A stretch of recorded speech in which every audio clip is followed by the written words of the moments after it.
Hello, everybody, and welcome to the Dodgy Punts AFL podcast, Just the Tips edition.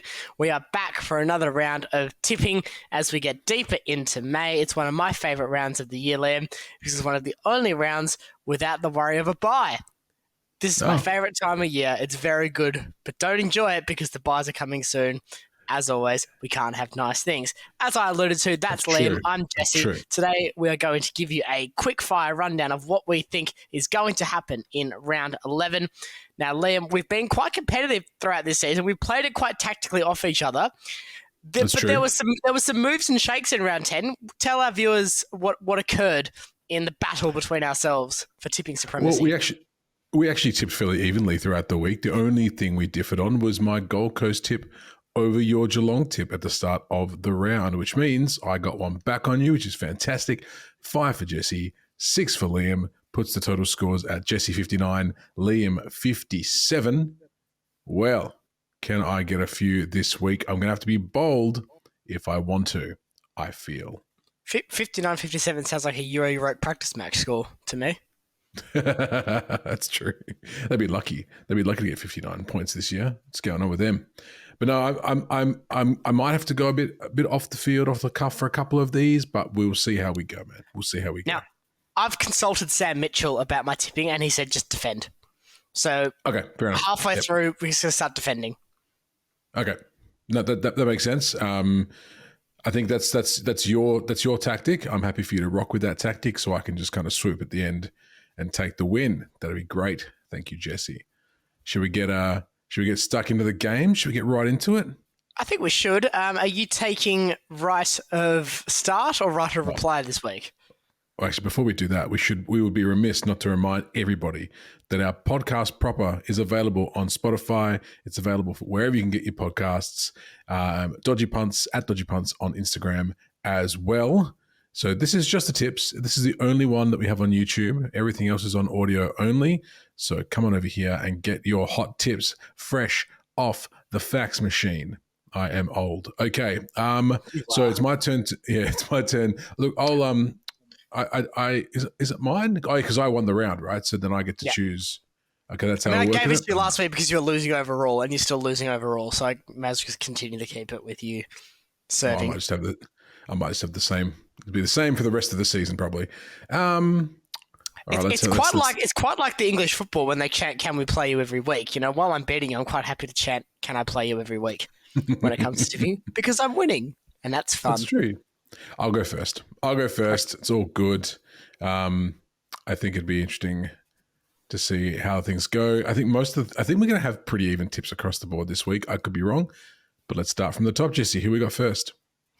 First up, under the bright lights of Marvel Stadium, a stadium that even the Marvel merchants themselves in Kilda are trying to get away from as it came out since we recorded the main episode. We have Western Bulldogs versus the Sydney Swans, Thursday Night Football, a Jesse Dart birthday bonanza, and thankfully, it also such a terrible game that I won't have to waste my birthday dinner watching it. Liam, you're up first. Who are you tipping and why? The responsibility falls on me. That's my birthday present to you, Jesse. I'll watch this game for you. Sydney have to win this. I think Western Bulldogs they've shown that they've won the last couple, I think, but against opposition who is either in the doldrums or not very good in general. So Sydney are going to be tough to beat anywhere this year. So nice and easy one for me. Not much more to say than this, but Sydney should get the job done here, Jesse.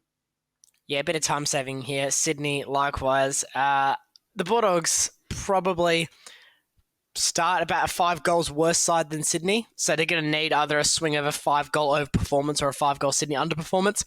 I'd be somewhat surprised that it happened. Going into the buys, I don't think Sydney are necessarily switching off from what we saw last week against Carlton. Happy to tip Sydney and move swiftly on to Friday Night Football, Liam. And it's a Friday night game that is possibly for the first time in a long time. It's a while you're up Friday night home game without an interstate clash. So that's actually quite pleasant. That's what happens when you play Collingwood. That's what happens. You get all the prime time pies.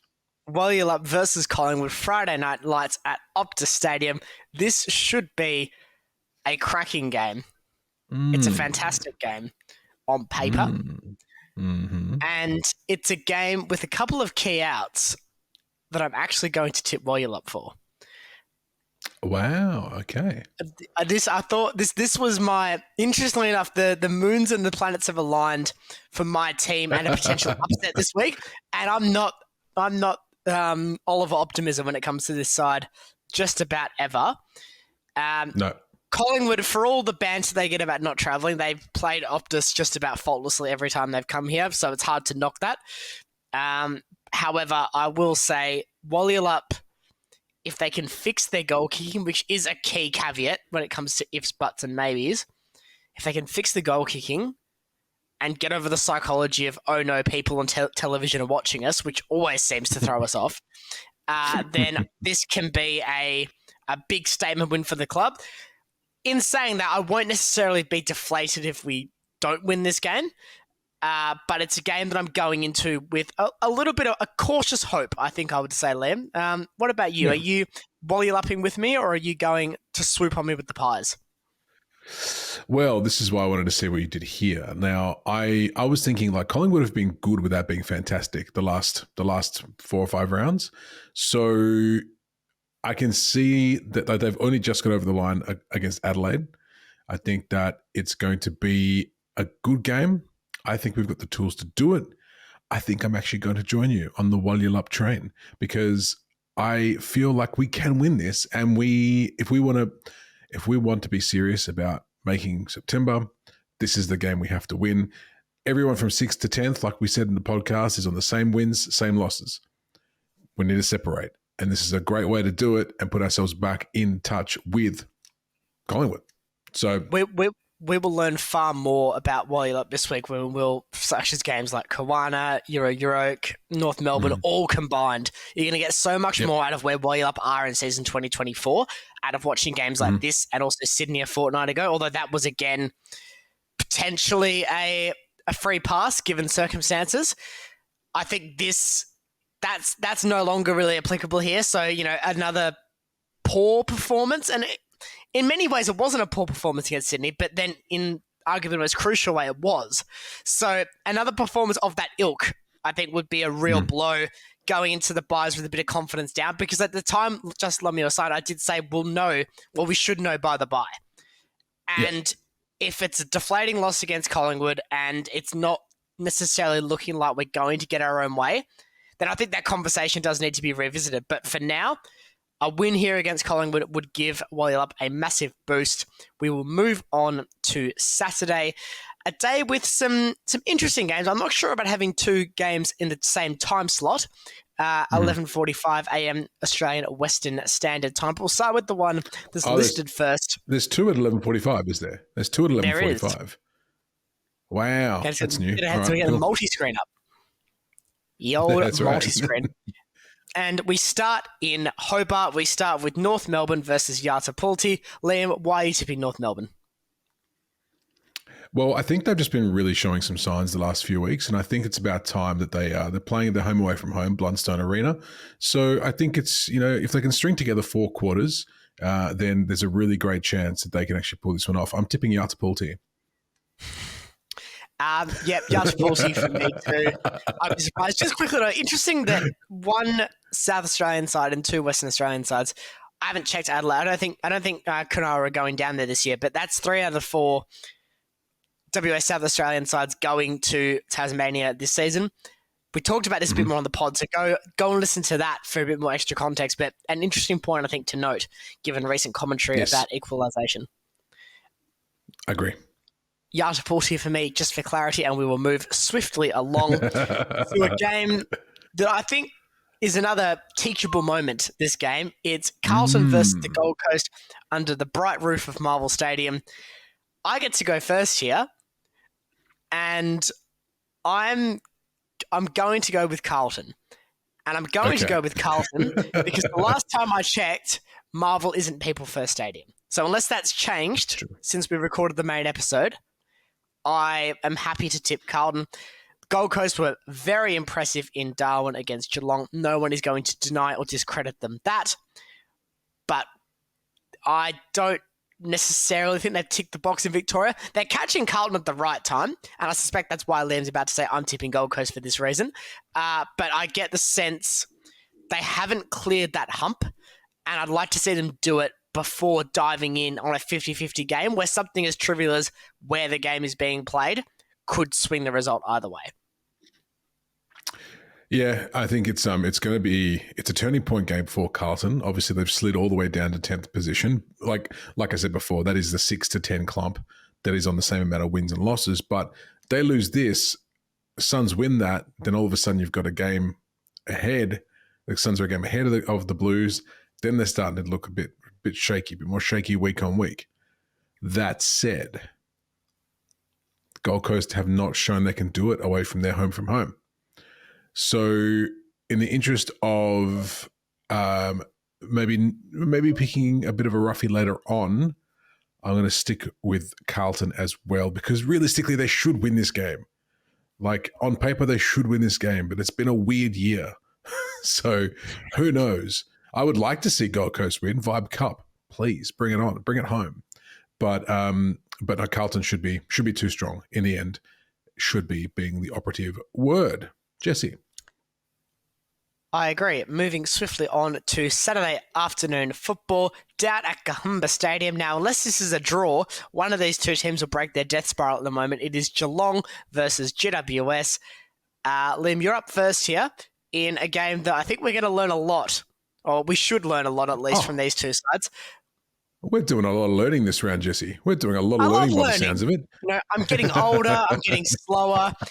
Everything about me is worse. So I may as well start learning and like reading books or doing whatever the elderly do. So Liam, who are you tipping and why? I love you about to turn 23 and you're acting like your world's about to collapse around you. Come on, mate. Oh, to be clear, it is. Oh, okay, fair enough. So I have a gut feeling that I don't know why. I have nothing to base this on. But I have a gut feeling that the Giants are going to do something crazy this week. And I think they're going to actually go, wait a second, what are we doing? What have we done the last 3 or 4 weeks? I think Leon Cameron's going to chuck Leon Cameron, oh my God. What's the coach's name? I've just gone back in time. You can do it. I'm going to let you struggle. I don't know if I can. Oh, this awkward silence that you're getting, like Kingsley. Adam Kingsley. So the awkward silences at meetings when people ask a question, they just sit there for 15 seconds while no one answers the question. Don't do that to me, Jesse. Don't do that to me. Obviously, my brain is still stuck in 5 years ago. No, I think they're going to do something crazy this week. I think they're going to turn it around. I think they're going to work out what's been going wrong. And I'm not too sure how Geelong's injury list is looking. If they're getting those players back they were missing last week, almost certainly they will. But I don't know. I've got a feeling that the Giants are going to win this game. And I have nothing to base this on. Nothing at all. Well, these tips are always dangerous to a leader because you don't know whether to play ultra defensive on the basis of just pure tipping chaos or really go for the throat when it's there. And I'm going for the throat here because I think you're wrong. Gomba is worth 4 goals to Geelong. This is a well-established fact. Guys like Cameron coming back into the side. I don't know what GWS spent 3 hours doing on Saturday against the Western Bulldogs. I don't think you could describe it as football. So very, very... Okay. Here's what I reckon it is. I think GWS have a little bit of the Frios about them where they play they play the teams that they play the teams worse than them really poorly, but they play the really good teams really well. They seem to turn it on for the good teams. Well, they did get pummeled by Sydney in the Battle of the Bridge. Yeah, but outside of that, don't bring facts up against me, Jesse. My point is completely worthwhile until it's not. Yeah, correct. Silly boy. That's how facts work on the internet. Geelong for me, I think although they were comfortably beaten by Gold Coast, I don't think they were disgraced despite a 10-goal margin, just given how weird that game was. And prior to that, you can make arguments for them in their 2 losses prior, Carlton and Port, both really realistically top 8 talent sides. I know it hasn't really quite worked out for Carlton yet this season, but you're losing to good sides. Yes, GWS are that too, but they are also coming into this potentially as the coldest team in the 8 right now. I'd struggle to make an argument there's any team going worse in that top 8 than GWS are from the last 3 weeks. So for that reason, tipping Geelong. Moving on to a Saturday institution in Sir Doug Nicholls round. I think this is fantastic. Richmond versus Essendon in the Sir Doug Nicholls round, during time at the G game for Sir Doug Nicholls round. Essendon, Liam, your thoughts? My thoughts. Am I first or are you first? Didn't I go first? I just said Essendon. I have nothing else to say. Essendon. But if Richmond are going to beat them. I see. Do you know what? I don't know. Like I have this feeling. I'm not gonna tip him. I'm not gonna tip Richmond. I'm gonna tip Essendon. You know what? If you tip Richmond, I'll give you 2 points. If you tip Richmond, I'll give you 2 points. So tipping works, Jesse. You can't. Because do you know what? I'm not going to do that because because what's going to happen is later on down the line, if I get that tip, then you're going to try and pull some rubbish at the end of the season and be like, oh, if I get this, then I get 4 tips. And I'll be like, no, get out of here. Get out of here with your rule bending, Jesse. No, I refuse. This tipping competition has integrity. I'd rather tip against the water bottle that's behind this laptop at the moment than you. Sometimes I actually reckon the water bottle will entertain my thoughts. Wait a second.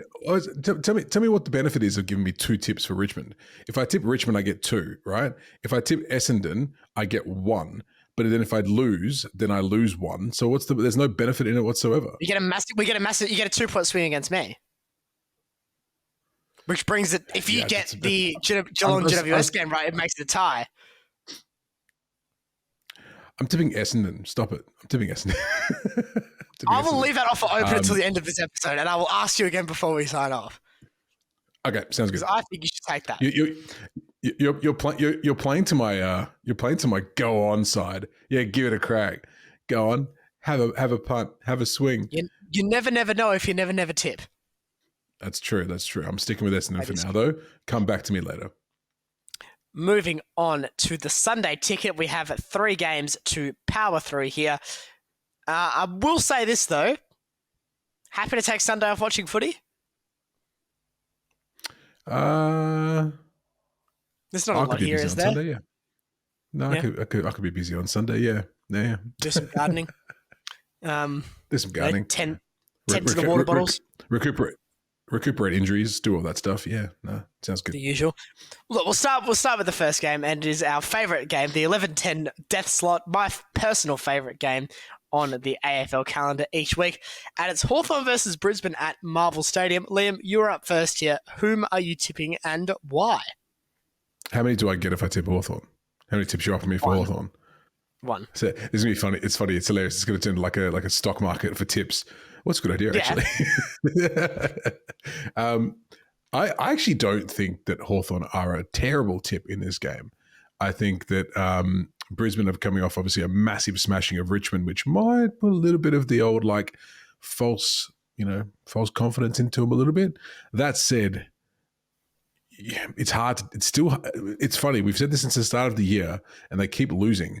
But I've always been saying it's hard to tip against Brisbane, and yet they keep losing.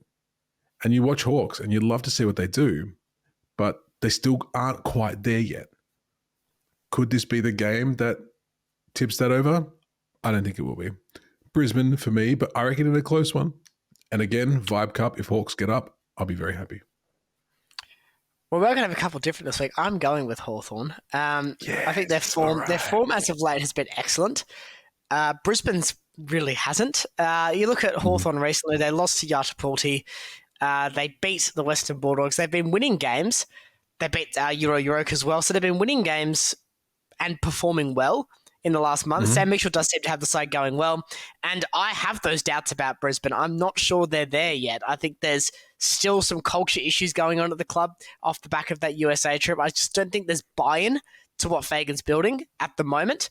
And it seems like one of those directionless, almost pointless seasons for a team like Brisbane where you're probably not going to get the draft pick you need, but you're also not really, if you make finals, you're probably just going to be making up the numbers the way they're playing. So I'm quite happy to tip Hawthorn here with the caveat that Hawthorn did suck him in about a month and a half ago when they played really well against Collingwood in Gather Round. They went, played someone I thought was quite bad, tipped Hawthorn, and they got absolutely flogged. So that will probably happen again.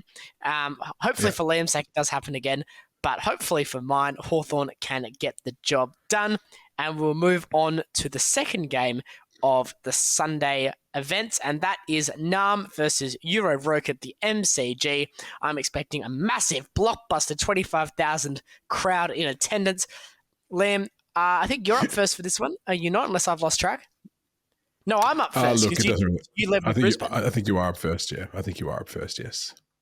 Liam, I'll give you 8,000 points if you tip Euro. I'm joking. I am tipping Nam, though, on the basis they are not Euro York. Liam, who are you going with? Well, I think I'm going to go ahead and tip Nam as well. I'm not too sure there's much to say about this one. I think they'll bounce back from last week against Walich Marawa, who played very well at home. I think they were a bit off, probably a bit sleepy. You know, they had to travel all the way to WA after all, and they don't even get the 12 up front. So, you know, that's probably why they didn't win. It's the West Max Australian was actually in the cargo advantage hold. after all. That's right. He had to climb up top. Petrarch had to serve the meals down the little Oh trolley. yeah. From all his TikToks that Cooked he was him himself making. too. Cooked him himself. Yeah, exactly. No, Nam for me. I think the Euro Euroc is not showing me enough at the moment to get excited or think they're going to win anything against a top team. Last game of the round, because your internet is about to die. Yes, it is. And we are going to go to Adelaide Oval for Kawana versus Walich Marawa. Liam, you're up first here. Who do you have to close us off and why? As much as I'd love to see Walich Marawa back up what they did last week, like the Suns, they haven't quite shown they can do it away from home just yet. They do have every tool in the box to do it, though. Adelaide are playing fine. The only thing that's tipping me towards Kawana is the Adelaide Oval kind of home ground advantage. Nah, stuff it. Walich Marawa. Back it up. Ooh. Let's see what they can do. Massive round here for us then. Yeah, massive round for us because I'm going with Kawana. Weirdly, I was agreeing with you up until you changed your tip at the last second because, yes, Kawana have been okay. Walich Marawa are probably going better, but there is that great unknown with the fact they are playing at Adelaide Oval. So I was happy to give Kawana the benefit of the doubt off the back of the loss to Collingwood last week. So it's happy to tip them on that basis. But interestingly, we now have a real make or break round, and it can get even more make or break, Liam, if you take up my offer of 2 tips to go with Richmond over Essendon at Dreamtime of the G. What say you? No, I'm going to be boring. I'm sticking with Essendon. I don't like to be, I feel like I'm being bullied into it. I don't want to, no, I'm not doing it. No, I'm sticking with Essendon. If Richmond win, I'll laugh and I'll have a chuckle. Final offer. Yeah. 2.5. No, stop it. All right. That's it, Jesse. Let's wrap it up for another episode. It was worth a try. It was worth a crack. It was worth a try. Liam, you can let us out, given you were heading down that pathway. Oh, sure thing. Thanks everyone for watching. Just the tips. Hopefully we've given you some insight into how this round of footy is going to go. Probably not, but hey, it's always good for a bit of a laugh. Thanks for joining us at Dodgy Punts on Instagram, on YouTube, and on Spotify. You can catch us there. Jesse, say goodbye to the lovely people. Goodbye, everyone. We'll see you again next week. Bye-bye.